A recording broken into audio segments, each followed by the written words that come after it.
How many of us remember Knight Rider from the 1980s? Today we're going to take a look at this replica Knight Rider car.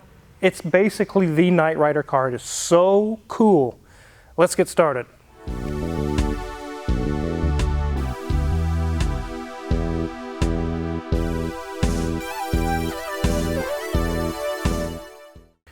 So before we dive into K.I.T.T here, which is the name of the car in Knight Rider, we have three things to talk about. Number one, I've been getting a lot of comments, and also some of my friends and family who are subscribers to this channel have said all of a sudden in the last month they've stopped getting notifications of new videos coming out. Let us know in the comments if that's you, if some of you are having issues. It's like, what happened to the Car Wizard's notifications?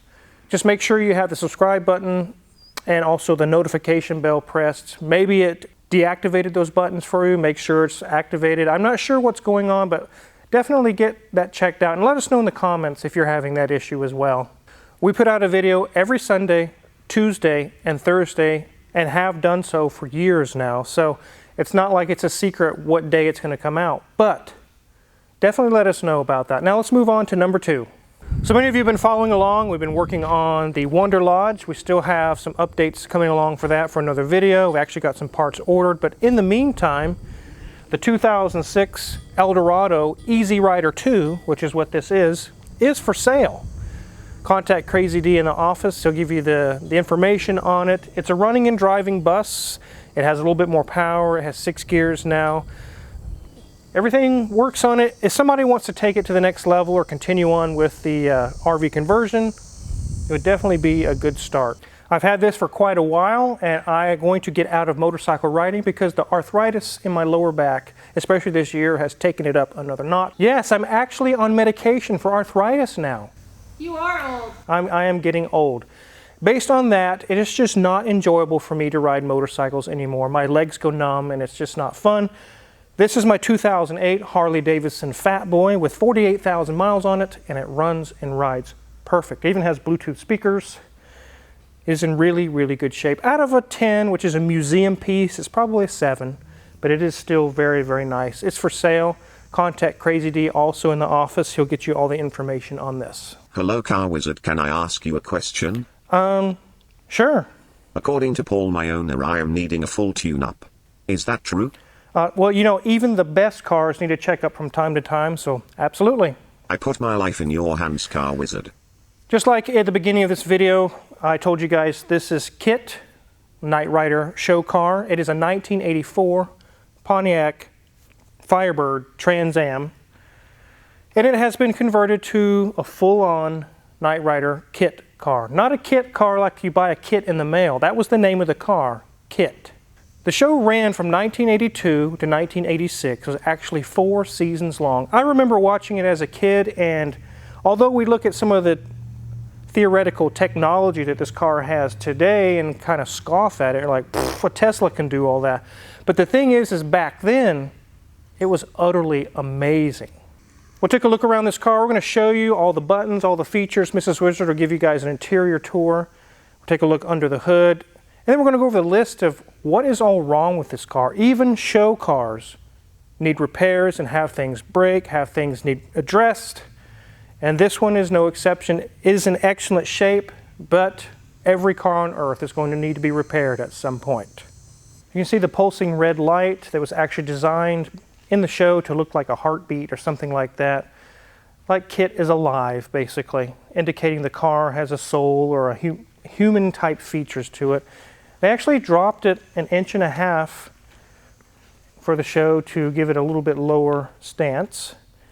You can see that they've had these black discs added to the wheels, the turbine wheels, as per the show. The paint is very nice on this one, is in very good shape. You can see that the keyholes are missing. We'll show you here in a minute. Some interesting things this car can do now that it doesn't have key locks. If you come around to the back, you can see that the entire rear tail lamp assemblies, all of that is all blacked out. It's one solid black piece. This is a very well done movie show car. I've actually worked on several show cars in the past, some of them not so great.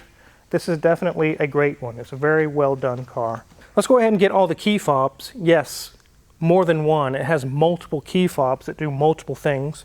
So originally this car would have never had a key fob, and now it has 4, and they all do distinctively different things.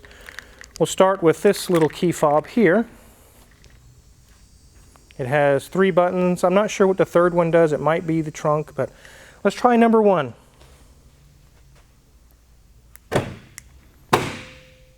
It automatically opens the door for you, so that kind of defeats the purpose of the key lock. You can literally just push a button and open your door. Let's try number 2. And it did the passenger door. This key fob is actually a security system, a functioning security system. You can set the alarm at a car show, and if someone walks up to it, KITT will actually talk. I'll go ahead and demonstrate that now. While listening to you explain that to the police officer should be quite fascinating. I'll go ahead and disable the security system. But it will say things, actually probably kind of scare people because they're not expecting it, but it actually has a functioning security system, and it speaks to you whenever you get too close to it. So that's what that number 2 key fob does. Number 3 is a rear battery, which is the main battery to run all the controls and things inside. In the interior, the final key fob has 3 little buttons. I know 2 of them do something. It's actually to do with this license plate. So if you're at a car show, you don't want your personal license plate being shown, you just push this button here, and it says Knight. California tag, kind of like the show, 1982 sticker on it even. And you can go the other direction and also put it back the way it was.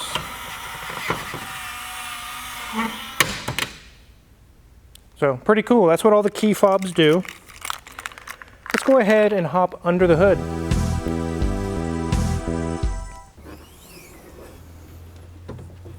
Oh, it's just like the Corvette that's in the shop. Crossfire! Yes, it is the old Crossfire injection system that everyone hates. In all reality, it's actually a pretty good system. It's just throttle body injection, a TBI, just like on an 87 Chevy truck. But it has 2 individual throttle bodies, not a twin pod single throttle body. They're not difficult to work on, they're not hard, they're not, I don't know why all the gripes, but they're not too bad.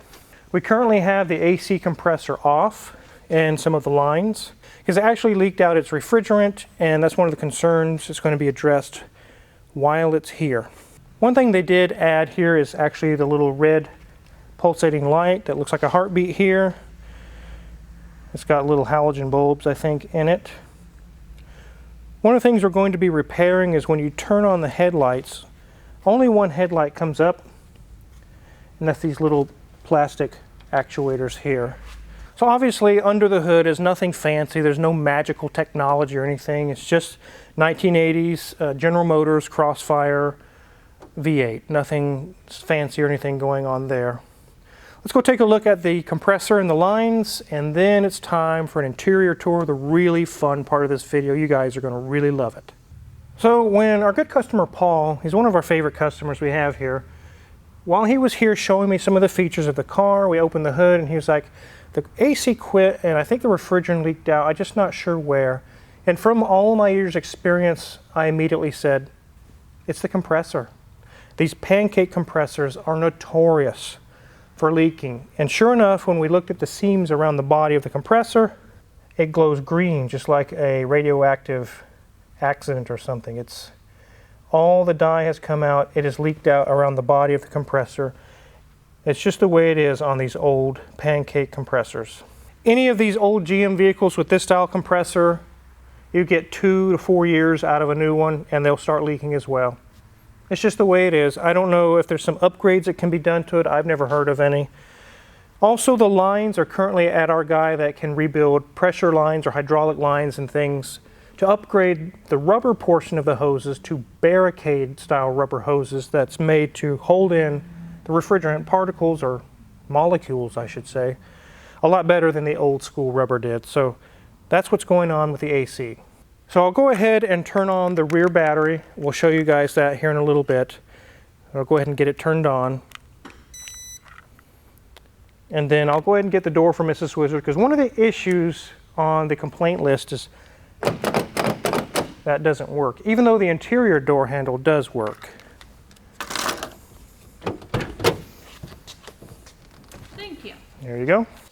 Okay, ladies and gents, so this is an interior view you're never going to forget, because it is like you are actually sitting in the car just like you would be driving it. There's no gauge cluster, really. There's a whole lot of front lights we're going to turn on in a second.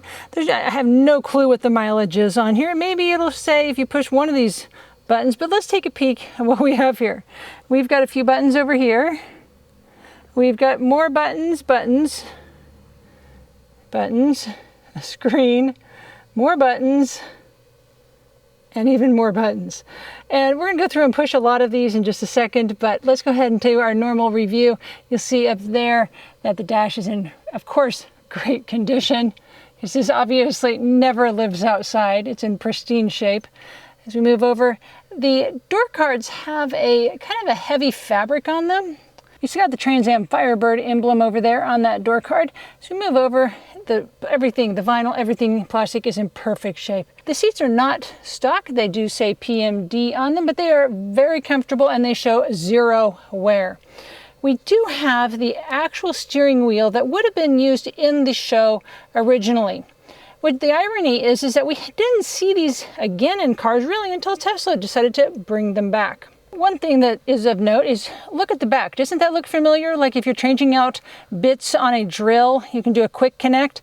That's exactly what this is. It's a quick connect that you can pull that ring down and it just snaps into place. Easy as can be.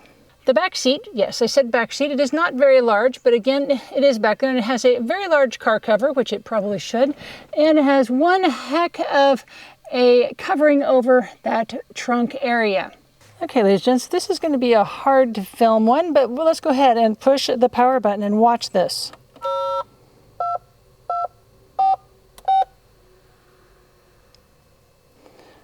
So everything has come to life.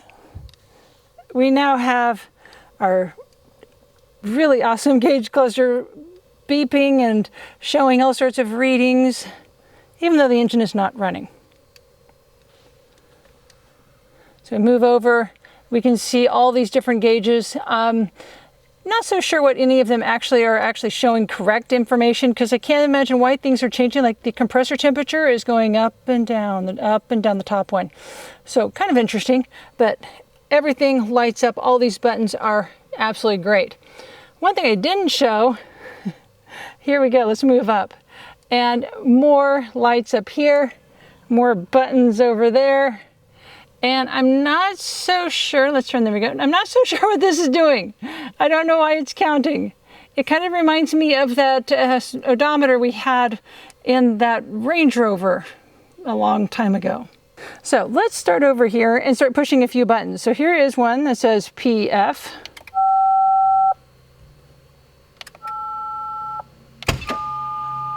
One of them did the trunk there. Here's record. Let's see what record does. Nope. Auto left roof. Do we want to pop the top, dear? Sure.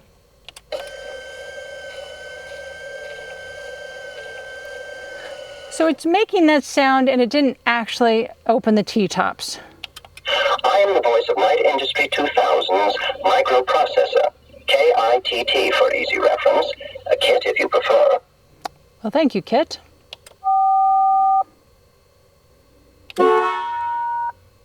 X-ray gives you a blast of the horn. Eject L, ooh. And notice that it bolted just a little bit because that has opened the door. So that's kind of you can open the door through the key fob. You can open it from this handle. You can open it from this button, but you cannot open it from the handle. So obviously Wizard's got some work on there. Micro jam. Other than making a very fun sound from an old telephone, not so sure. So let's try this side. License plates. I'm not going to push this one. We saw it do the controls a second ago. It does actually move those license plates around in the back, but just that's what that one does. There we go. We're going to not do turbo boost very long because that music was copyrighted, and I'd love to keep going on with this video and not have it pulled. Button 13. Oh, it says button 13 even though it says 8PL1. And again, The roof is going apparently, but not really. It's not doing anything. Definitely sounds like we're dialing a phone from the 80s. And again, if I push this one, it will actually open up that car door on the passenger side. So I'm not going to actually do that. These are actually really fun. Obviously, you can tell I've been in here for a second. I have played with some of the buttons. I have numerous complex systems which could be adversely affected. But these are some really fun. Don't touch Turbo Boost. Something tells me you shouldn't touch Turbo Boost. Absolutely. Providing you'll promise me one thing. Please do not refer to me as a car or a set of wheels. It's most demeaning. I'm the Knight Industries 2000. You always called me Kit. They've definitely got some good clips from the show on these buttons. Michael is indisposed. Oh no, I wonder where Michael is. So again, we could push all those, but you guys can watch the show if you want to see what more of those are. Up and down. What do you think up and down does, dear? Try it. It did nothing.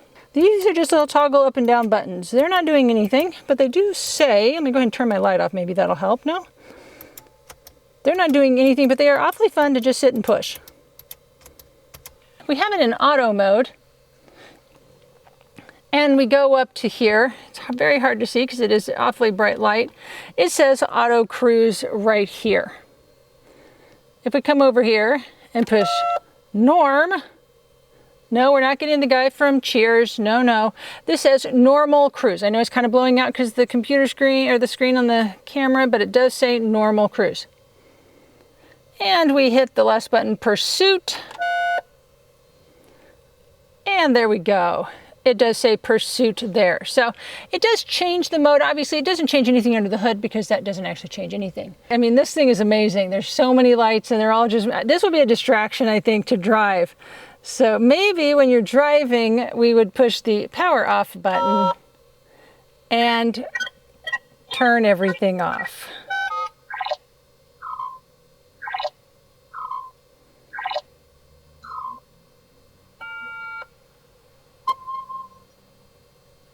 And Kit has gone to sleep. A couple of other things though to take note is if you notice that there's the normal dash is not here because all of the Kit controls and lights and buttons are all flashing in there. But one thing we can see way back there is the radio, and above that is your HVAC controls. So they are back there, they are hidden, and they are standard GM products back there. You can also see a few other controls hiding behind the steering wheel way back there. And we can see there's some controls here that we have our normal stock for changing our windshield wipers and turn signals and things like that. And there's also the controls for the headlights to be off and on as well. So I really hope you are absolutely impressed with this interior. I know I am. This has been a blast pushing all these buttons. But let's get back to see what the wizard has to say about this. So to run all those fancy buttons in the K.I.T.T system, they don't run that off of the main battery that's for the engine, because if you were to kill it, then you can't go anywhere. You're stuck. So there's actually a different battery in the trunk. Let's go ahead and take a look at that.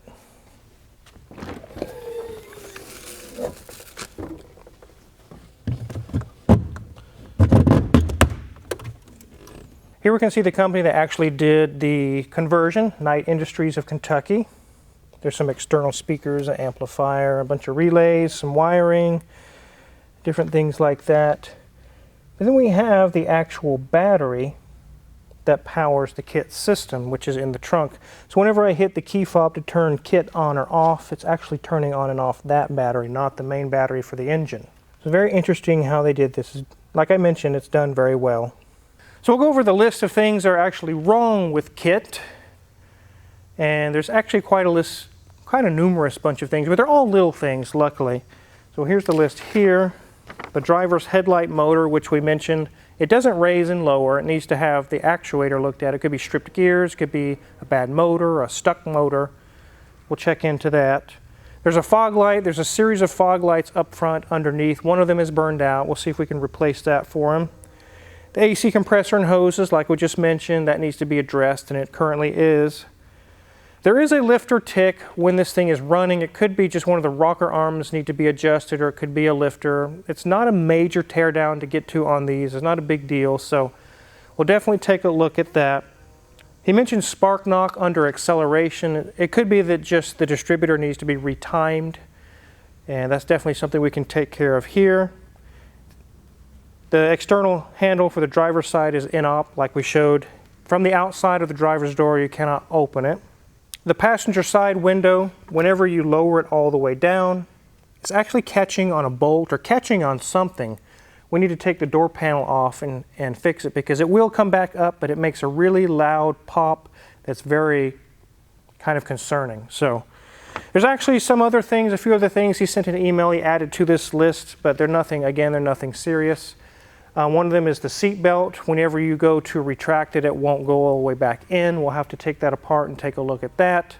And a few other small items, nothing serious. Paul's been bringing us several vehicles for quite some time. You guys have seen Merkur XR4 Ti, a Merkur Scorpio, and so I don't know, I think there's some others he's brought all the way from Michigan. So definitely happy to look at the kit car for him. While I was here, I definitely wanted to do a video, let you guys explore a replica Knight Rider car. I remember as a kid just watching it and being in awe. It's like, that would be so cool to have a car that could do all those things. Obviously, they can't really do all those things, but how they converted it, how it looks just like the show, they really did a good job on this one. And I'm glad you guys could follow along and check it out with us. We'll get a list together on all these things that are wrong, get a price, and see what he wants to do or what he doesn't want to do. We already have kind of the okay on the AC system, but we need to find out why or what's wrong with the rest of the issues before we present any prices.